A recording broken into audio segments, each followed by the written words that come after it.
Well, our guest today is John Ralston, and he's a real proponent of ranked choice voting. He was born and raised in Southern California. He attended the University of the Pacific in Stockton, California, and obtained a Bachelor's of Arts in Sports Medicine. He then moved to Tucson in 2000 and has lived in the Old Pueblo to this day. He is a member of the Arizona Green Party as well as the Pima County Green Party. So let's give a Democrats of Greater Tucson warm welcome to John Ralston. Well, thank you very much. So as was just stated, my name is John Ralston. I'm a volunteer with an organization called Voter Choice Arizona. We are a grassroots, nonpartisan nonprofit that is working to bring a voting reform called ranked choice voting here to Arizona, and my presentation is going to be about that. Just to give you an overview, this should be about a 15-minute speech, but I'm passionate about this and I'm a little bit wordy. So it's going to be about 20-ish minutes, and then we'll have plenty of time for a Q&A. I'm going to ask that people hold their questions until I get through the entire presentation, and then I'll be happy to answer as many questions as I can. I've got to leave at about 12:55 because I have something at 1 o'clock, but hopefully that should be plenty of time. So if whoever is running the meeting can share a screen with me, I have a PowerPoint presentation to give. For that, I'm going to ask a few kind of rhetorical questions to kind of set the stage for the presentation. So when you are exercising your rights as a citizen here in Arizona in our elections, do you feel like you have choices that represent your views? Do you want more choices, more candidates to run in Arizona elections? Is negative partisanship something that's too commonplace in Arizona elections? Is the election season too long? Do you feel that candidates running for office campaign on issues that don't matter to you and don't necessarily run on issues that do matter to you? And are we electing candidates who are prepared to lead us into the future? Now, if the answer to any of those questions is no, I'm going to assert that part of the problem is with the structure in the way that we vote. Now, the way that we vote, this goes by many different names. It's sometimes referred to as plurality voting. It's sometimes referred to as first past the post or pick one voting. But for the sake of this conversation, I'm just going to refer to it as our current voting system. And to the extent that our current voting system works, it's when there are only two candidates running in an election. You get your ballot, there's two candidates, you pick one, somebody wins, somebody loses, God bless America. However, our current voting system has several problems when there are more than two candidates running for an election, and that's going to be the thrust of what we're discussing today. The major issue with our current voting system is something called the spoiler effect or vote splitting. This has a technical definition, but for the sake of our conversation today, I'm just going to define it as a situation when there's an election with more than two candidates, where voting for the candidate that you love instead of the candidate that you like or can tolerate can paradoxically end up electing the candidate that you don't like. And the preeminent example of this is the 2000 presidential election in the state of Florida. For those of you who don't recall, this was a particularly tight race throughout the country, and it came down to the state of Florida because of the Electoral College, where the race in Florida was also extremely tight. Al Gore, of course, was the Democrat, George W. Bush was the Republican, and Ralph Nader was the Green Party presidential candidate. And as you can see, it was an extremely tight race. George W. Bush won by only 537 votes. Now, there was a lot of shenanigans in this election, but we're not going to get into that. We're just going to focus on the votes that were cast. And after the election, there was polling done, and it was shown that supporters of Ralph Nader, if Ralph Nader were not in the election, majority of them would have supported Al Gore. And thus, Ralph Nader was blamed for Al Gore's loss and for George W. Bush's victory.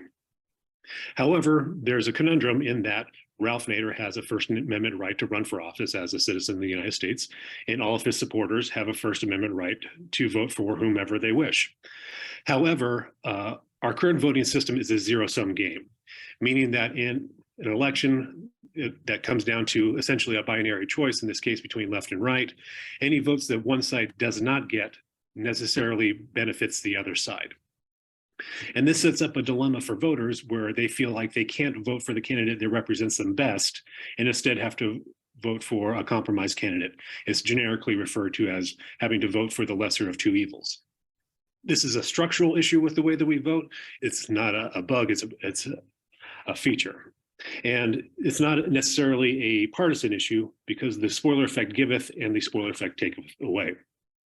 This is another example, this time with the spoiler effect affecting the right of the Republicans, where Bill Clinton ran for president, the Democrat against George W. Bush, the Republican, and Texas billionaire Ross Perot ran as a third-party candidate on his own party, the Reform Party. And Ross Perot did extremely well. He got nearly 19% of the popular vote. He didn't win any actual states, but it is generally agreed that he took away votes from George H.W. Bush.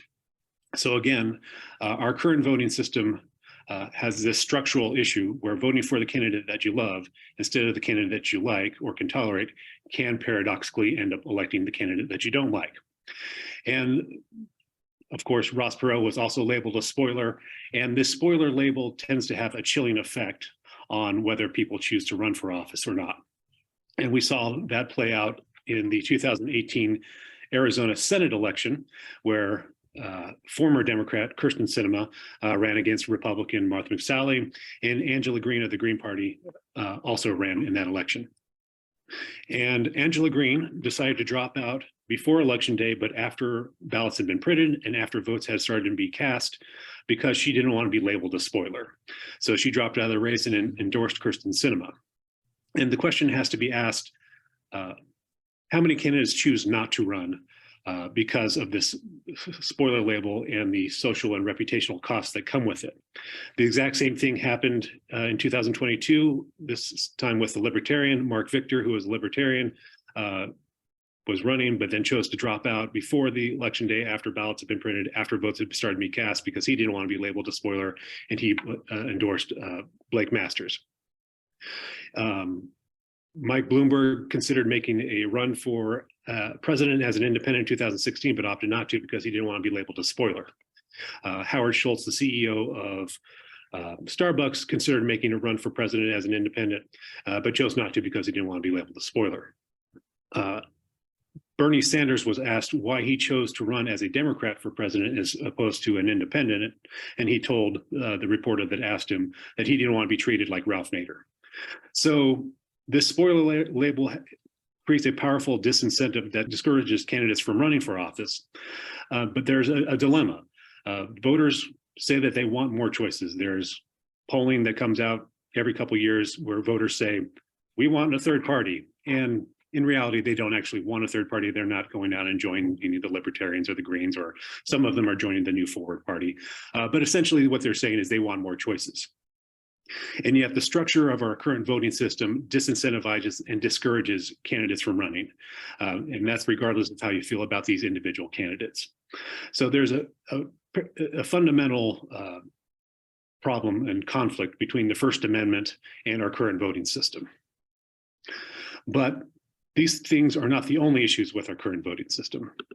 Another issue with our current voting system are wasted votes from withdrawn candidates. And we saw this play out in the 2020 Arizona Democratic presidential primary, where there were approximately 18 candidates on the ballot, but only 3 of those were still running by the time of Election Day. All the rest of the candidates had withdrawn.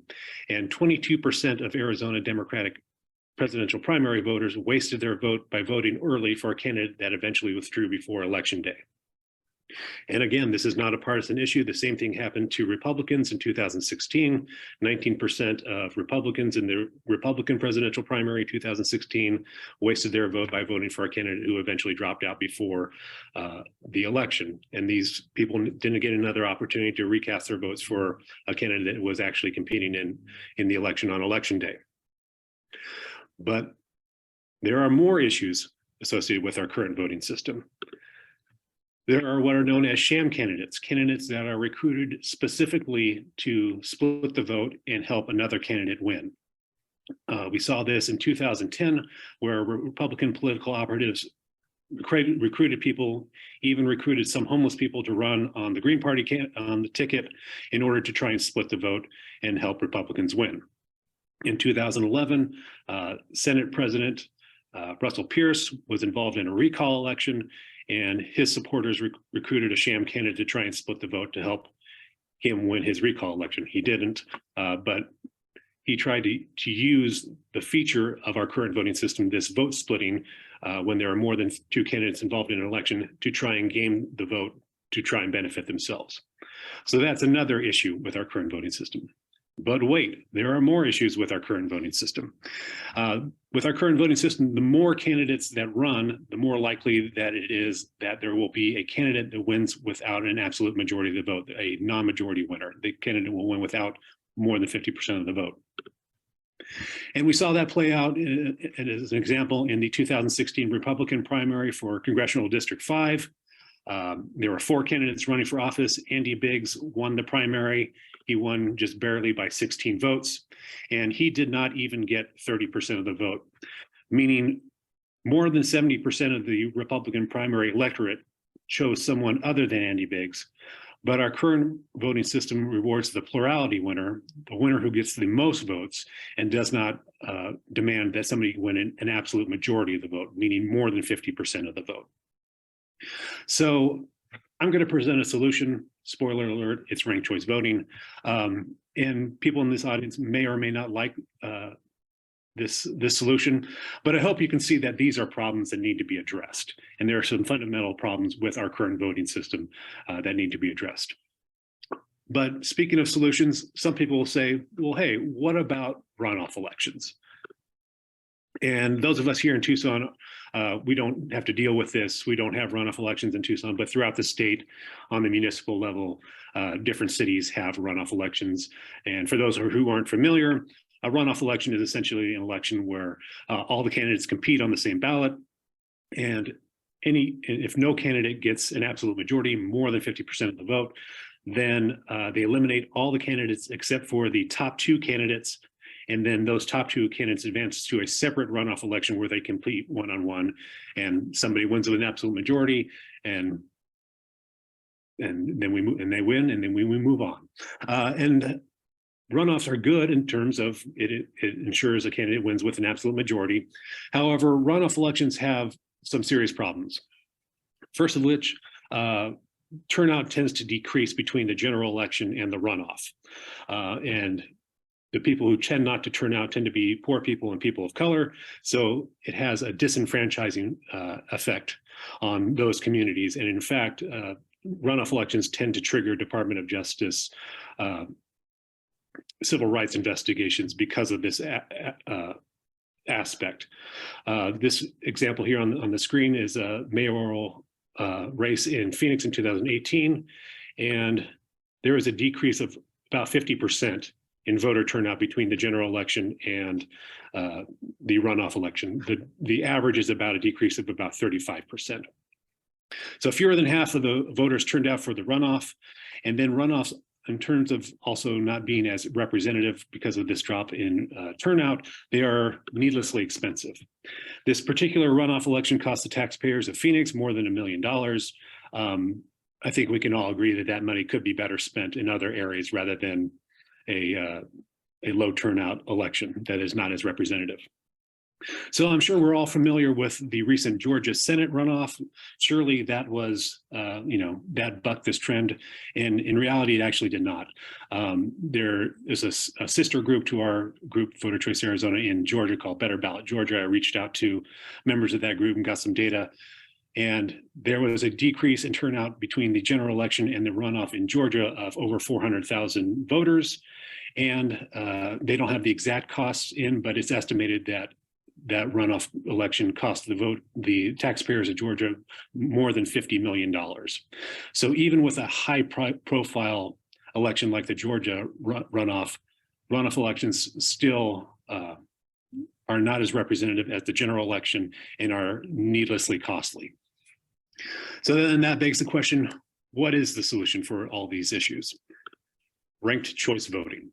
Ranked choice voting is a pro-voter, nonpartisan voting reform that allows voters to rank their candidates in their order of preference: first favorite, second favorite, third favorite, and so forth. And there are two aspects to ranked choice voting. The first aspect is the voting, and the second aspect is the vote counting. And ranked choice voting, the voting with ranked choice voting is as easy as 1, 2, 3. This is an example ballot of a congressional election in Maine's 2nd Congressional District. Maine has used ranked choice voting since 2018 for state and federal elections. And it just lists all the candidates, the number of choices that you have that you can rank, and you get your ballot and you just rank the candidates that you like. So you rank your first favorite candidate first, your second favorite candidate second, your third favorite candidate third, and so forth.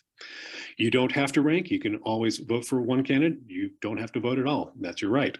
Or you can rank as many candidates as you want. You don't have to rank everyone. Sometimes people have criticism saying, oh, you're making me rank candidates I don't like. You do not have to do that. You can rank as many or as few candidates as you want. Just rank the candidates that you like in order, and that's all the voter has to do. Simple as that. And then in terms of counting votes for a ranked choice voting election, there are essentially two rules. The first rule is that a candidate can only win a ranked choice voting election if they get an absolute majority, meaning more than 50% of the vote. The second rule of ranked choice voting is that only first place votes count, except in the case of an instant runoff. And I will explain that in just a moment. So this is going to be an example to help explain how the vote counting works for a ranked choice voting election.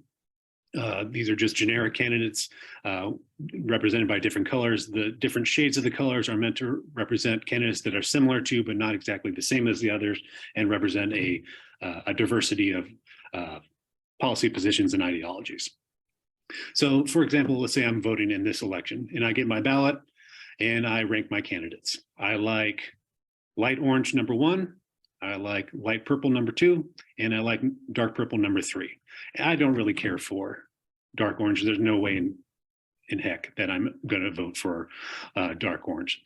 So I rank my ballot: light orange, light purple, dark purple, and then I submit my ballot, just like every other voter. And then the end of election day comes and we start to count the ballots. So we go to our two rules. Does a candidate have more than 50% of the vote? They do not. So then the question becomes, how do we get to a majority? How do we get to more than 50% of the vote? Well, instead of having a separate runoff election with ranked choice voting, we have what's called an instant runoff. And sometimes ranked choice voting is also called instant runoff voting. They're the same thing. And the way an instant runoff works is you take the candidate with the fewest number of first place votes, and they are eliminated. However, everybody who voted for that eliminated candidate still plays an important role in the election, because their vote is then transferred from their first place vote to their next ranked vote on their ballot. So in this case, my vote would go from light orange to light purple, and other people who voted for light orange may have their vote transferred to dark orange in this scenario. And then we recount the votes. And we go back to our two questions. Does somebody have an absolute majority, more than 50% of the vote? They do not. So we eliminate the candidate with the fewest number of first place votes. And my vote would then transfer to dark purple. Some of the votes would transfer to orange, depending on how the voter had ranked their ballot. And then we count the votes again. Does somebody have more than 50% of the vote? They do, and they are the winner. So what are the benefits of ranked choice voting? One of the main benefits is there's no more lesser of two evils. You can vote for who represents you best. You can vote for the candidate that you love and the candidate that you like or can tolerate, in order to try and avoid electing the candidate that you don't like. Winning candidates are guaranteed to have a majority support. Through this ranking process, voters are able to coalesce around a consensus candidate that has majority support. Voters get more choices without this vote splitting dilemma. Campaigns tend to become more positive, and this is an interesting incentive that ranked choice voting brings to the table. When there's just a binary choice, candidates are incentivized to attack their opponent rather than make an affirmative case for why voters should vote for them. With ranked choice voting, with more candidates in the election, candidates have to make an affirmative case for why voters should vote for them. And then they are incentivized to make appeals to their opponent's voters to try and get second or third place votes. And those incentives tend to turn down the negativity in terms of elections. I would even argue that ranked choice voting tends to turn down the negativity in terms of interpersonal interactions between voters. If we go back to that Ralph Nader, Al Gore example, instead of having arguments with your friends and relatives of a vote for Nader would be a vote for George W. Bush, you can just simply say, I disagree. I would not vote for Ralph Nader. I understand that you would, but can you vote for Al Gore second? And then you can make a nuanced discussion about why that should be the case. And it tends to turn down the negativity and turn down the volume on the negativity in terms of campaigns. All of these things tend to increase voter turnout.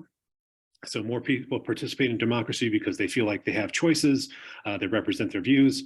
And another bullet point that we didn't have on this slide that I want to mention is that it tends to help women and people of color win more often. They tend to do better in ranked choice voting, and that's not because ranked choice voting inherently benefits or favors any candidate or party. That does not, but it removes barriers that tend to affect women and people of color as candidates more than other candidates.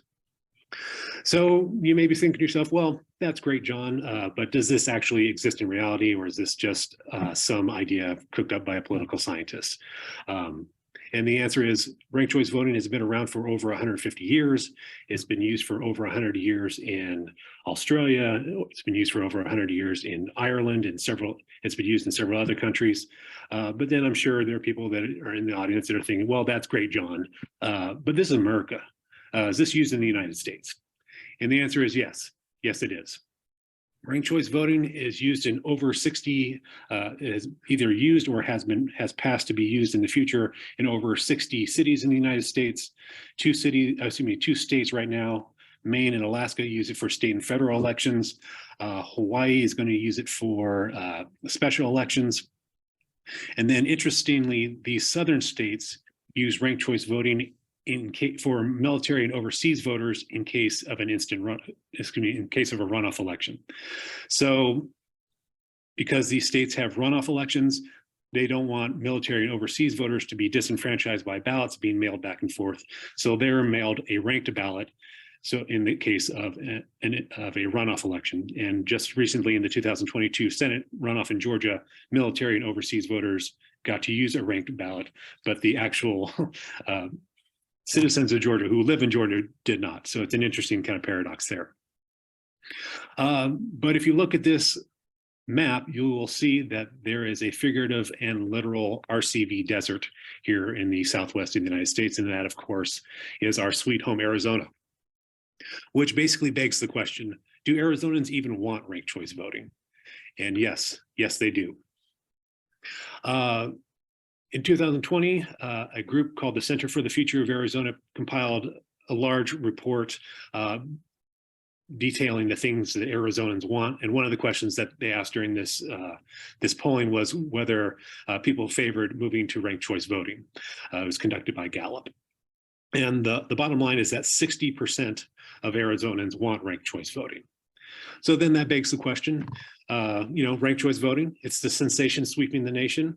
Arizonans want it. Who's going to bring it to us? We are. Voter Choice Arizona. We, as I said, are a grassroots nonpartisan nonprofit. We were formed in 2020. Our goal is to improve elections so that voters have more voice and more choice for better governance and a better Arizona. And we're going to do that by bringing ranked choice voting here to Arizona. The ultimate goal is a ballot initiative in 2024. The way that we're accomplishing that is by doing voter education like we're doing now. We do speeches, we go out to community events, stand on street corners, talk to anyone about ranked choice voting. That's our outreach. We're also talking to city councils about possibly enacting ranked choice voting on the city level. That's run into some snags, but we're still working on that. But the ultimate goal is the statewide initiative in 2024. So if this is something that you feel like you can support and you want to help, you can go to our website, voterchoicearizona.org. You can sign up and volunteer. Everybody has value. Everybody has skills. Everybody has a circle of influence. If you'd like to volunteer and help us bring ranked choice voting to Arizona, we will find a way to put you to work and help make that happen. If you know of other groups that would love to hear this presentation, please let us know. We will speak to anyone about ranked choice voting. Democrats, Republicans, Greens, Libertarians, Vegetarians, doesn't matter. We want to talk to Arizonans about ranked choice voting. Statewide initiatives are expensive. So if this is something like you feel like you can support financially, we would love to have your donation. You can go to voterchoicearizona.org to donate. If there are prominent people or organizations that you know or are associated with, we would love your endorsement. And then probably the final thing I'll leave on is we have happy hours in Tucson and Phoenix once a month. In Tucson, we have a happy hour on the last Thursday of every month at the High Wire Lounge in downtown Tucson. And then we have a happy hour the third Wednesday of every month up in Phoenix at Char's Lounge. That location may change, but that's where we're doing it for right now. If you would like, come out. Have a beverage, meet some nice people, ask questions, kick the tires, and we'd love to talk to you. Otherwise, thank you very much for your time and attention. I will now open the floor to questions. Absolutely. Well, a great presentation, great preparation, and really appreciate it. One thing I noticed when I was watching the congressional races that were coming in kind of slow is both Alaska and Maine, two states that use the process, really came in slow. Is that peculiar to them, or is that just the nature of the beast? I'm not familiar with the particulars of Maine. Usually what ends up happening is that states have other criteria and rules and for votes, particularly mail-in ballots, and then a time period for voters to cure errors that delay the vote regardless of the voting system. And then ranked choice voting tends to be blamed for that delay, even though ranked choice voting has nothing to do with that. The question kind of gets asked, essentially the core of your question is, does ranked choice voting delay vote results? There's a little bit of delay, but with vote counting software, it's not a significant delay. And unfortunately, results of our elections tend to be delayed with our current voting system. What happens with ranked choice voting is they can generally release the first place votes as soon as they're ready to count them. That's basically kind of like a projection that you would have with our current voting system. And then obviously if somebody gets a majority of the vote, then they win. You don't have to do the instant runoff, easy peasy. And then if there is an instant runoff, then that takes a little bit more time, but with vote counting software, it's not a significant delay. Okay, and then is there a champion? Is Katie Hobbs in favor? Is there any legislators that are really excited about this? Or there aren't any current, well, there aren't a whole lot of current elected officials that are in favor of this. They're used to the current system, and it's, even if they support it, they don't want to stick their neck out and come out in favor of it because they don't know how it'll affect their chances of getting reelected. Adrian Fontes has mentioned possibly investigating the possibility of this. There are a couple of state legislatures that are slipping my mind right now. They'll come to me in a minute. Lauren Kuby, who was a city council person in Tempe who ran for a corporation committee, she's a proponent of it. And then there are people that are no longer, that were former legislators or former elected officials that feel free to support it, even though they're not currently in office. okay, well, great. Okay, great. So it looks like Shirley Muni had a question. Where do primaries fit in? So I'm going to share screen again and go back to my slide of the United States. There are three ways to do ranked choice voting, and the differences all depend on how the primary is handled. Maine has ranked choice voting in partisan primaries and in the general elections. So they maintain partisan primaries. There's a Republican primary, there's a Democratic primary, and then they have a better history and lower ballot access hurdles than we do here in Arizona in terms of independents. So they have a history of having multiple independents run for office, and then they can use ranked choice voting in the general election. Alaska has created a hybrid version where they have what's called a nonpartisan or open primary, where there's no Democrat or Republican primary. All the candidates compete in an open primary. And then in Alaska, the top 4 vote receivers then advance to the general election that is conducted with ranked choice voting. And then there are 23 cities in Utah that use a different style of ranked choice voting. It's generally referred to as a single round ranked choice voting. There's no primary, there's no runoff. Everybody competes in the general election conducted with ranked choice voting. They're able to save money in terms of not having a primary, not having a runoff. They compress the election cycle, fewer time for annoying phone calls and text messages and, signs that blight the streets and things like that. Okay. So there basically it becomes a philosophical question about which system to use. I think this Utah style works well for municipal elections. The question then becomes, how do you handle it for bigger, sexier races? And as I mentioned, the Maine style maintains partisan primaries, and we considered that here in Arizona, but the problem is that there are impediments to independents and third parties in terms of ballot access. There are disparities between the signature gathering requirements. So we want voters to have voices and choices to compete in the general election. So that style probably wouldn't work as well here in Arizona. So we're leaning towards this Alaska style. There's a version of this called Final 5 voting that was passed just recently in Nevada. Nevada's a little bit weird. They have to have ballot initiatives that change the Constitution passed twice. So it's already passed once, and they're going to try and pass it again. And again, they will have an open nonpartisan primary where all candidates can compete, and then the top 5 advance to the general election. And we're leaning towards that implementation strategy here in Arizona. George Beverly, you have a question. Yes, thank you, Mr. John. Great presentation. I really am interested in that. My question is, back a couple of years ago, there in the Black community, we were talking about starting our own party, the Black Party. Sure. And so the vote splitting kind of thing, could you start it off with, are they really working on the issues that affect our own communities, right? So we love the Democratic Party, we vote Democratic, but our issues are not necessarily up in the forefront. You stated that minority candidates do better in the choice voting.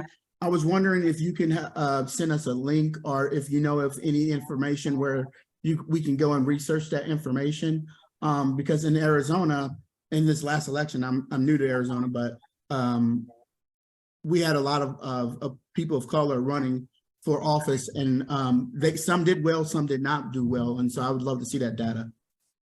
Sure. I will look for that information. There's a group called Fair Vote that does does advocacy on this issue, and they do a lot of research. I will see if they more than likely have a report that I can pass along. I have a kind of quick links here in a note, and I'm not sure if I have that information right off the top of my head, but I will get that for you. Great. Michael Bryan, you have a question. Yeah, thanks, Joe. I think a lot of people worry, and I certainly wonder what kind of impact this would have on party cohesiveness and party formation. Do you tend to get more parties created when you have a ranked choice voting system? And do you have to, suddenly start forming, coalitions of several parties in order to pass legislation in your legislature if you have legislative races that are ranked choice votes? Do we have any experience with that? Any insight into that? We have a little bit of preliminary examples of that after Alaska. Alaska started using their hybrid version of ranked choice voting just this year.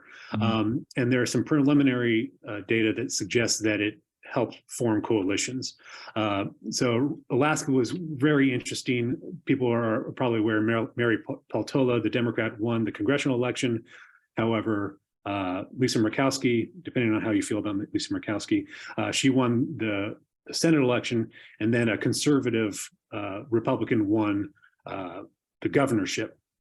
So it was kind of all over the board. Alaskans are, even though they tend to be right of center, they're also fairly independent, and the majority of their voters are like over 55% are non-party designated. So they're kind of independent minded, and they vote how they feel. In terms of their legislature, the Republicans won the Senate and the legislature. However, in the Senate, Republicans have formed a coalition with the Democrats to kind of get things done caucus. So that's one example of how ranked choice voting in this open primaries system has kind of changed the dynamics to allow people to free them of kind of their more demanding aspects of their party to work together and get things done. In terms of forming more parties, I think it would allow them to compete easier, so they don't have this spoiler effect label on them. But party building is difficult. Getting people involved, keeping people involved, overcoming minor squabbles that blow up organizations and make people quit and things like that. That's just difficult across the board. So it'll help facilitate more diversity in terms of parties and ideas coming to the table and bringing different candidates. As George kind of alluded to, but it's not necessarily panacea. People still have to show up and do the work. Sure. A follow-up on that. Do we have any data from other countries or the United States that in fact shows that party polarization and rancor between the parties is reduced by ranked choice voting? Yes, that group, Fair Vote, has a report, and I do have that available that I can put in the chat, that it does tend to here in the United States, it does tend to increase civility. Now, again, it's not a panacea. With ranked choice voting, you're not going to wake up and there are going to be rainbows and puppy dogs and butterfly kisses and things like that. Candidates still have to make distinctions to make their case to voters, but it doesn't have to be this kind of rancorous, my opponent is evil kind of situation that we're kind of experiencing. Here we go. So it does tend to affect and improve civility. And I'm putting a link in the chat in regards to that. Okay, great. There is a statement in the chat that, let's see, Tom Chabin noted that Chris Mathis, a new legislator in the House, Domingo de Graça, one who's actually stepped out, and Nick Arnold were all in favor of choice. Yes, thank you, Tom. He gave me an assist there when I couldn't think. I couldn't think on my feet. Oh, no problem. No problem. Maria Parsons, you have a question. You can unmute. Hi. Yes, you are. Yes, thank you. My question is, what would you consider to be the most common arguments against ranked choice voting, and how would you counter those arguments? Essentially, the subtext of every argument against ranked choice voting is we don't like it because it changes the system and the system benefits us and our tribe, and we're afraid that it will hurt our tribe. So that's the subtext of all the criticisms. The criticisms are, it's complicated. I mean, it's not. If you've lived through the supply chain crisis, you've gone to the store or a restaurant and they didn't have what you wanted and you were forced to make a backup choice, you can do ranked choice voting. There's some criticisms of something called an exhausted vote. That's where somebody votes for a candidate who doesn't end up in the top two of the instant runoff, and they don't rank any other candidates, and their vote then doesn't contribute to that final runoff in the election. They feel that disenfranchises voters. Well, that's the voters' choice to not rank candidates. That's the conscious choice they've made. And it's really no different than it is right now if somebody votes for a third party candidate or an independent. So I don't think that's necessarily a real strong argument. There are some people that complain about ranked choice voting delaying voting results. I've already addressed that. If somebody wins a majority of the vote, there's no delay. And some of the delays that we've experienced with ranked choice voting elections have nothing to do with the actual system of ranked choice voting. There are other statutory considerations that legislatures have put in place to allow for mail-in voting, voting from overseas, curing ballots, things like that. So those are probably the main criticisms. I don't think they're all that legitimate, but like I said, the subtext is that people just don't want to change and they feel like the current system benefits them. So they're afraid of it. It's like you might be able to add Dana Allman to your list of. That is correct. Yes. Yes. On your What about website. Dana Allman? Yeah, I'm definitely you on a go. website. I'm on the website showing I'm a supporter, and I've always been about positive messaging. It's normally, what are you going to do for me? Is what I found at the doors, which makes sense because that's what the world I want. Whatever, I want you to vote. I want you to fight for my vote. I'm, choosing gerrymandering things. Obviously, we know is terrible, makes no sense. And then, we saw who cheated, and they fell real hard. So anyway, so civic engagement to me, going to doors is the best way. We all know going to doors is gaining votes, but you also got to be very, like right now, we're worried about, are we going to wait till the last minute for 2024? I don't think so. It happens all the time, every day of the week. Civic engagement. You have to be out here and people need to know who you are and you give a crap about them. So to me, that's the message that we need to, and I wish we could just get rid of, I guess I'm a newcomer. I'm only been retired from the Army for 6 years this month. So I'm looking at you as a human being and I want to take care of you. So I really don't look through things through a party lens, but anyway, I'm a supporter, and thanks, John, for presenting this to everyone. Thank you, Dana. Yeah, Dana, I just want to say thank you for running. And from what I understand, you ran a great campaign. So hope we see you in the future doing great things. Thank you so much, Joe. Yeah, I feel like, I'm biased. So I feel like my campaign is a blueprint for the rest who, being in a red district, to overcome that as well as I did is a big statement. And for me, all districts need to be, now that I see how these votes come in and knowing your win number is that's a start point. My win number was 67,000. I got over 57,000 votes.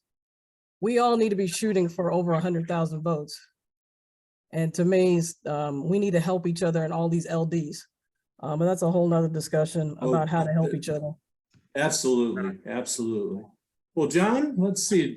We don't have any questions in the chat room, Mike and Larry. And I think there's no hands up. So we'll get you to your hand up, I think. Who's that? Shirley Money? Yes, my hand is up. Oh, I'm sorry, Shirley. I was going to ask about,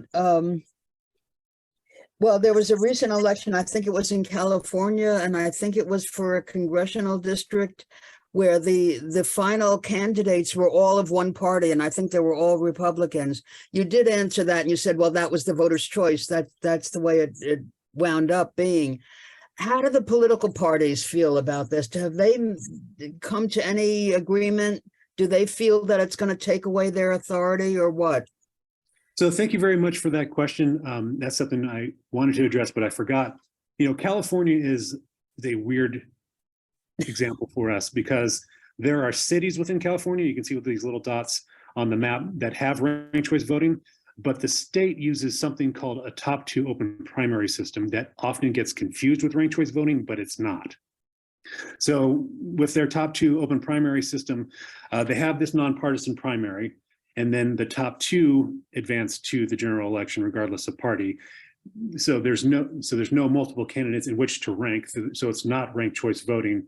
And the problem with that, from my perspective, as you kind of pointed out, is that if a particular area leans one way, you could have you can have in a general election that's just basically an extension of that party's primary, and other perspectives, other candidates are shut out from the process. So we don't support this open primary this top two open primary system that is in California. It is not ranked choice voting. It can be a little bit confusing because it's similar but not the same as the Alaska model. But the Alaska model allows for multiple candidates to advance to the general election, where that bring different perspectives and different parties and different issues to the table, and then allows ranked choice voting for voters to determine who they like best and who they can get behind. Does that make sense? That does explain about the ranked choice, about the top two that I was confused about. But how do the parties feel on a national or state level? It's really varied. There are people within parties that are champions of this and are supporting it, both Democrats and Republicans, and there are people in the parties that are against this. I mentioned Nevada.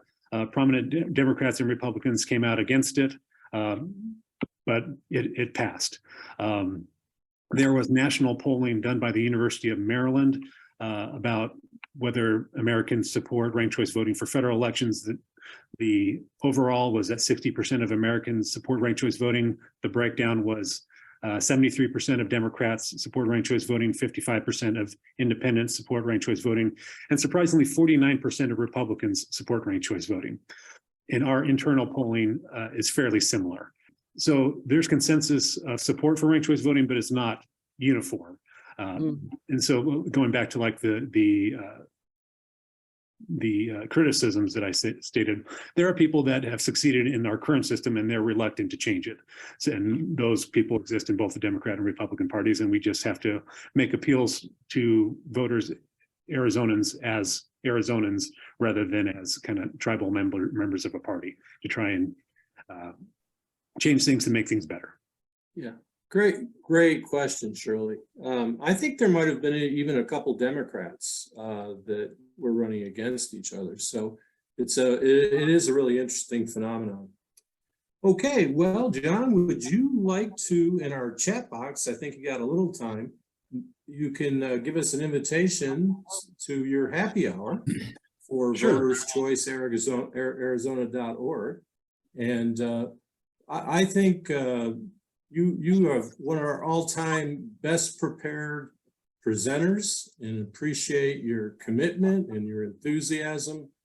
The last thing I'll mention is if you do see a candidate that ran but didn't win, or even one that did win, give them a pat on the back. Tell them how much you appreciate that they put themselves out to run for office.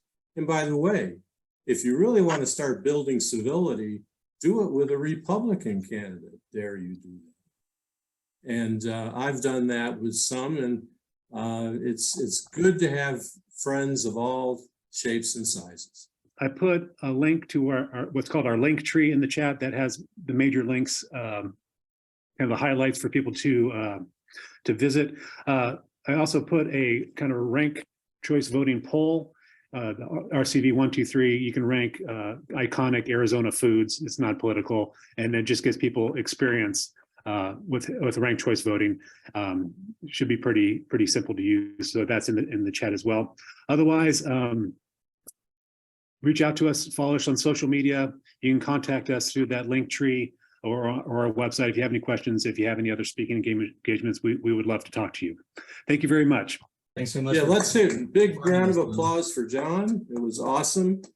And good luck in all your future endeavors.